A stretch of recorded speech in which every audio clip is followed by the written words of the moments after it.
It's mock draft season and the Locked On NBA Network is running one. So, with the Pelicans on the clock at number 8, who did I select? It's the Tuesday episode of Locked On Pelicans. Let's go!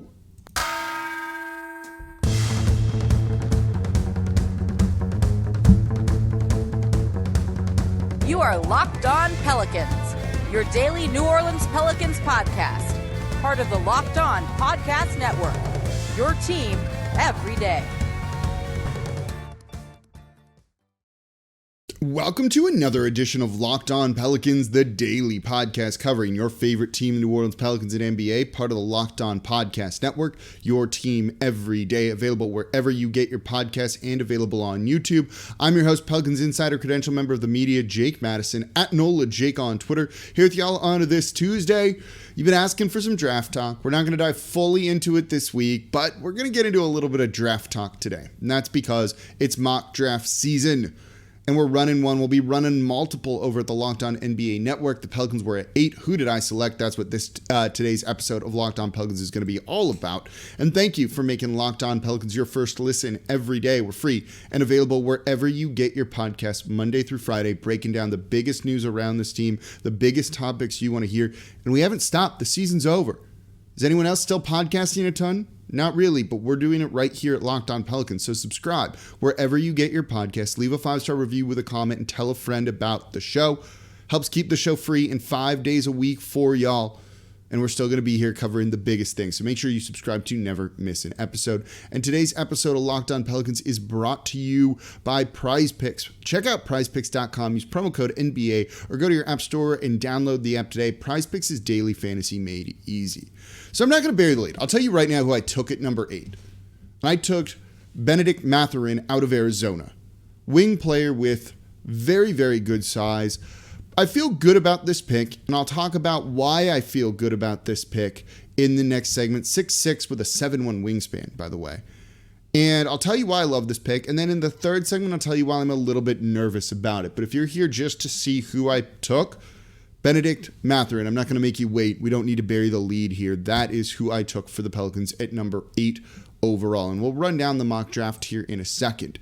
But I love these exercises that Locked On does because this is something that I really do think only Locked On can really do.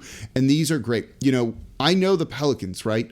The guy who covers the Orlando Magic knows the Magic. Mike Richmond, who covers the Trailblazers, knows the Trailblazers. We all know these teams better than others, so we're very equipped to make these picks. It's not just trying to figure it out or someone trying to draft for all of the teams, but maybe missing something like that. So these mock drafts that Locked On does, I do think are incredibly valuable exercises, and we'll do a lot of these, right? And then we'll have like a big official one where you run it on its own feed, and that's really worth looking into and listening when that one comes out. And that's the one where we kind of take it seriously. And until then, I kind of tend to make different picks. One, to give me some different things to talk about on the show, but also to kind of see how the draft plays out in different ways a little bit too. I think that's a very interesting way to kind of go about learning more about these prospects, seeing how some of these teams are thinking about things as well. So let's run down the Locked On NBA mock draft, and then in the next segment, we will get into why I selected Bennedict Mathurin out of Arizona. So they do a tankathon spin, so it could have been that like the Pelicans jump up or anything. So it went pick 1, Orlando Magic, Paolo, Don't Call Me Mahomes Banchero. Oklahoma City Thunder were at 2. They took Jabari Smith, of course. Houston Rockets at 3, Chet Holmgren. 4, the Detroit Pistons taking Shaedon Sharpe. 5, the Indiana Pacers with Jaden Ivey. 6, the Portland Trailblazers, Keegan Murray. 7, and this is where I hate these mock drafts because the guy I want to draft always goes one pick ahead. This has happened in like 3 or 4 years of doing these sorts of things. At 7, the Sacramento Kings select AJ Griffin. At 8, the New Orleans Pelicans took Mathurin. 9, Jalen Duren. To the San Antonio Spurs. The Washington Wizards, 10, Malachi Branham. 11, Dyson Daniels to the New York Knicks. 12, the Oklahoma City Thunder select Jeremy Sochan out of Baylor. I'm blanking here. And then the Charlotte Hornets selected Johnny Davis at 13. I don't have the Cleveland Cavaliers pick at 14 when I'm recording this. So that kind of gives you a rundown. It goes Banchero, Smith, Holmgren, Sharpe, Ivey, Murray, Griffin, Mathurin. So those are the players that were picked ahead that I couldn't select in this mock draft. So let's just get right into it in the next segment. We're going to do an early break here in today's episode of Locked On Pelicans on why I picked Bennedict Mathurin and then why I'm not like, oh yeah, I nailed this pick. We'll talk about that in the third segment of today's show. So before we get into that, today's episode of Locked On Pelicans is brought to you by PrizePicks. All right, Pelicans fans, are you looking for a daily fantasy option for the NBA? Then you need to try the award-winning app PrizePicks. PrizePicks is daily fantasy made easy. I love this, and I know you're going to as well. And that's basically because it's super easy to use. You pick 2 to 5 players in an over-under on their projections, and you can win up to 10 times on any entry. And look, it's just you versus the projected numbers. Some of those daily fantasy options, you're just never going to make any money. You're going to lose. You're never going to win anything. You're going up against pros. You're going up against people with inside information. You don't need to do that here. You just see the numbers, right? Above that one or below that one. It's really that easy, and it's so easy that entries can be made in 60 seconds or less. And PrizePicks is safe, and they offer fast withdrawals. And their app is award-winning, and it's available both on the App Store and Google Play. PrizePicks offers any prop you can think of. Points scored, rebounds, steals. Big fan of Herb Jones with that one, right? And they allow mixed sports entries, so you can get in on the Premier League and the NBA playoffs at the same time. And when the sports are in season, they offer anything you can think of. Not just NBA, right? College basketball, college football, NFL, MLB, as I just said, soccer, MMA, and much more. So for a limited time, PrizePicks is an exclusive, no-brainer of an offer that you've got to take advantage for all Locked On Pelicans listeners. You're going to get $50 for free if a player in your first PrizePick entry scores a single point. It's that easy.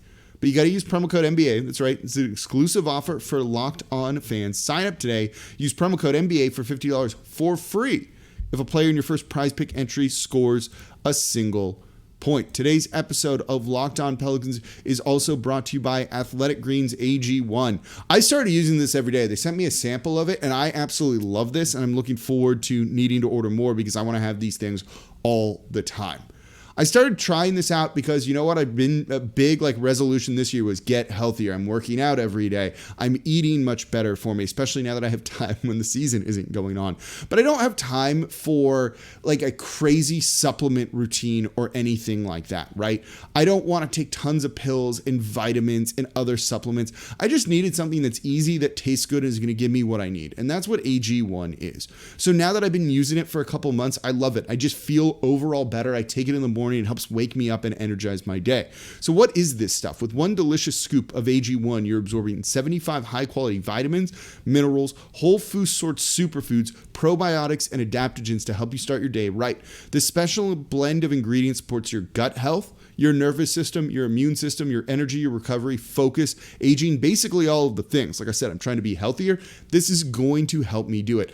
I just put in a scoop of it in a glass of water every morning, shake it all up, and then just drink it. It's really that easy.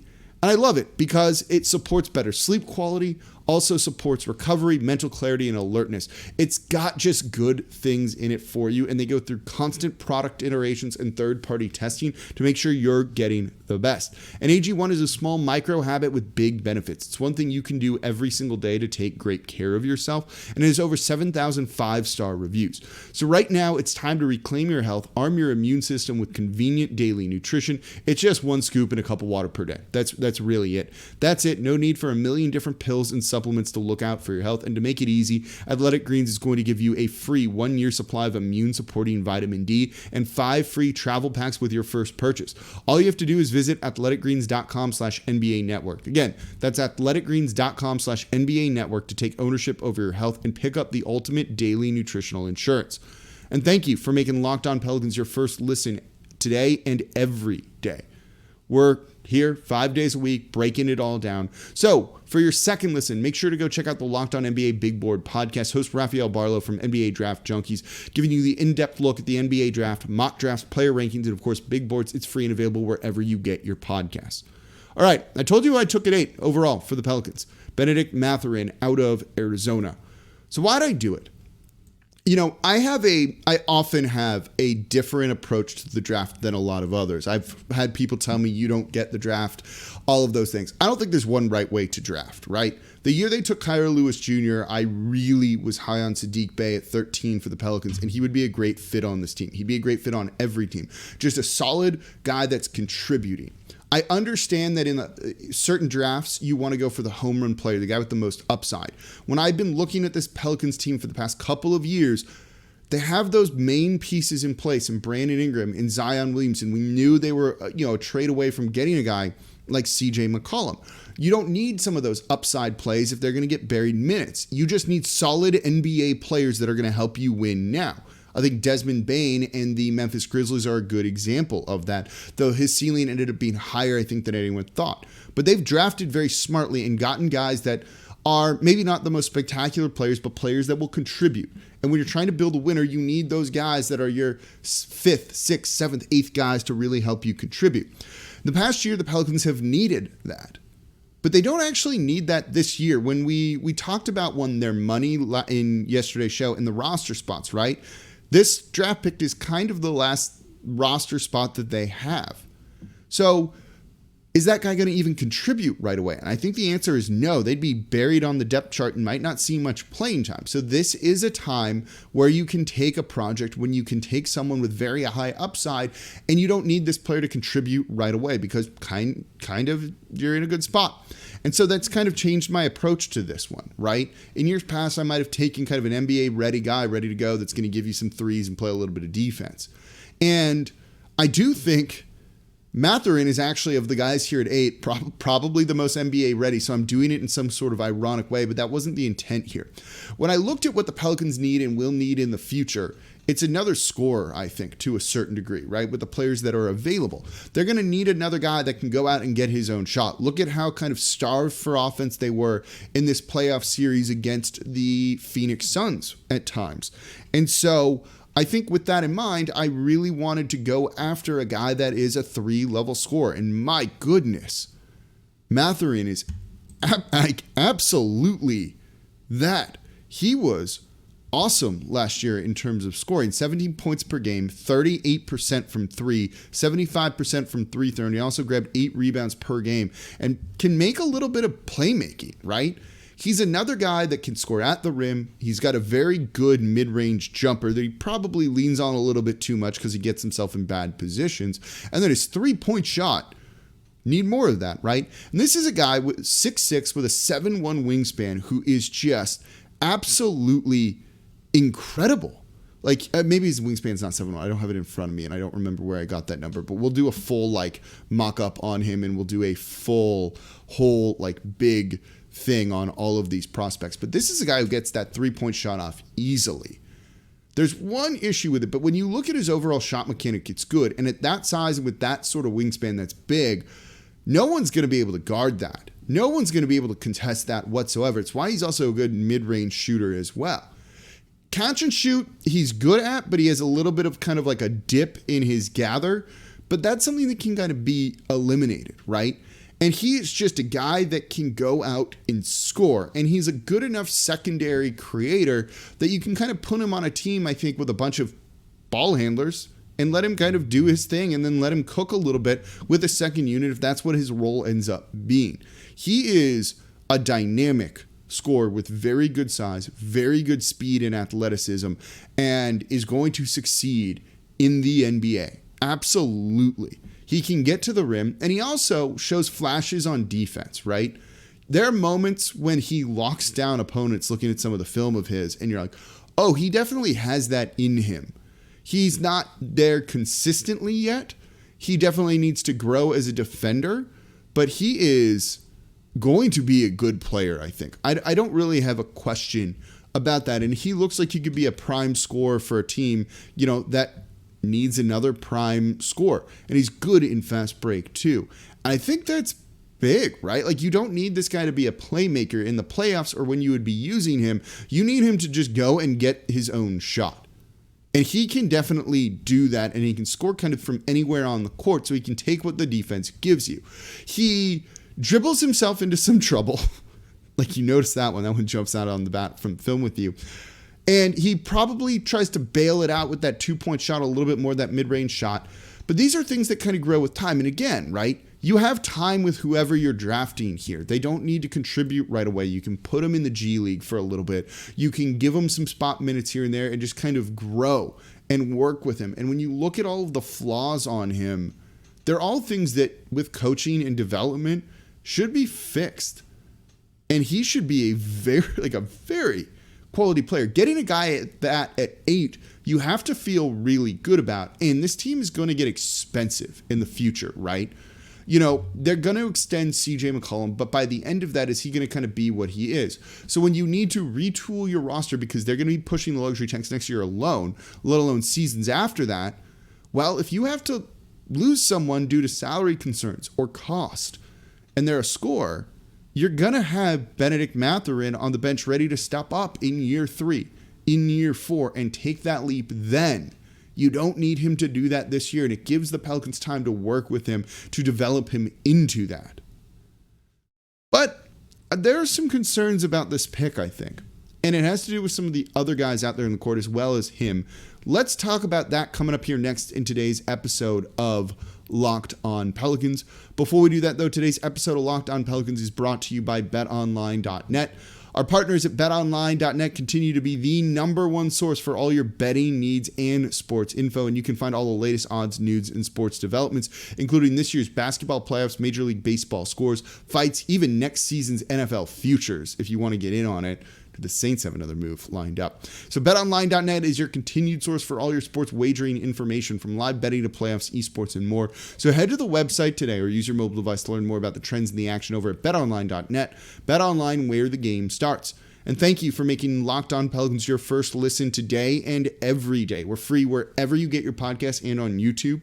Tell a friend about the show. Leave a 5-star review with a comment. You can now do that on Spotify if that's where you listen. It takes like 30 seconds. Really supports the show. Again, no show is 5 days a week, talking you through the biggest things, giving you the content you want to hear. We're doing it. We've been doing it for 6+ years here, right?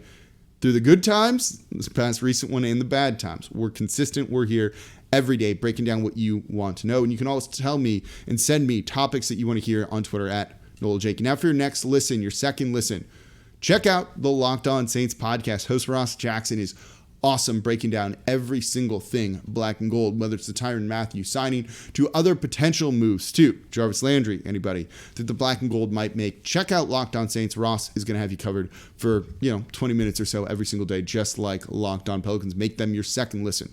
All right, we're doing some mock draft stuff, some draft stuff here. It is mock draft season after all, so we'll be doing more of these. I also want to do one with like all of you. I think a community mock draft could be fun and just kind of see where it ends up going. Maybe we'll have a little bit fun with that sometime next week. I think we could do that and maybe get either some of you on the show or at least kind of read what you send me about the players that you drafted. So if you're interested in that, let me know on Twitter. It's at NoelJake. Okay, so for the Pelicans at 8, on our Locked On NBA Network mock draft version 1, I went with Bennedict Mathurin. I gave you the reasons, right? Like, the dude's just going to be a very good scorer in the NBA.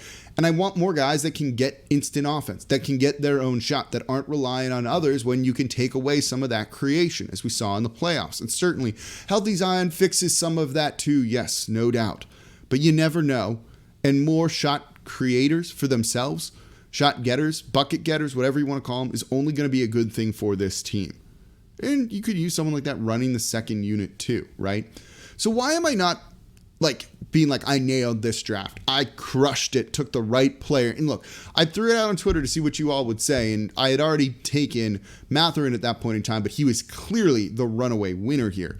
But there's some players on the board that I do think maybe have a higher ceiling long term. Is it much higher? I don't know, right? But would a just pure upside pick, even if the guy is a project, be better?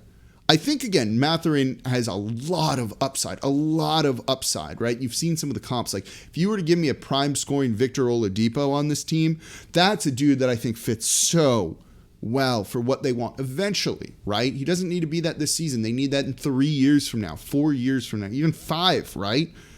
And I do think Mathurin can develop into that while being a plus defender. But does Jeremy Sochan out of Baylor, Sochan, have a higher ceiling? Maybe, right? Dyson Daniels has a few shades of Josh Giddey, and that G League Ignite experience clearly has paid off for others. So do you want more of a guy that's maybe kind of like a pure point guard and a creator for others? Because that is something that this team is lacking. Or what about like Jalen Duren, right? He looks like a future starting center that could potentially be a rim protector. That, while I think people are a little harder on Valanciunas, I've seen it in the YouTube comments than he deserves, and I think he was really good this past year for New Orleans, and I think he's a little bit underrated on defense, or better than you're all giving him credit for. Would it be better to start thinking about grabbing a starting center to pair next to Zion right now, even though he's going to take a little bit, right?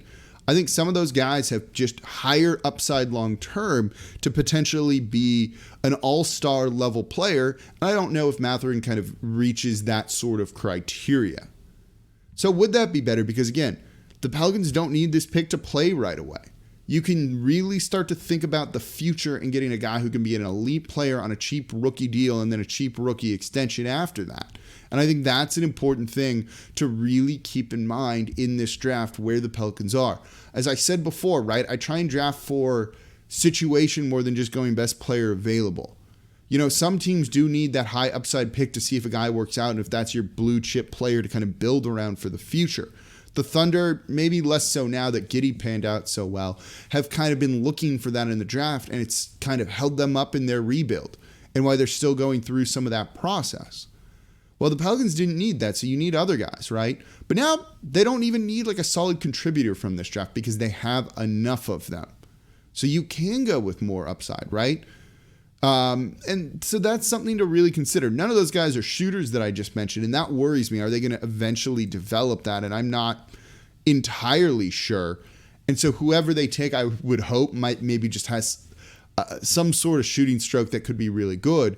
But let me know what you think. Did I make the right pick with Bennedict Mathurin in this first mock draft? Would you have done it a different way? Or who do you think at number 8 has just the highest upside available to them? And is that the direction that you would go? Or do you think this rookie they draft needs to have some minutes? And I think that could be a really important thing too, potentially. More depth is never going to be a bad thing for what should be a competitive season for New Orleans.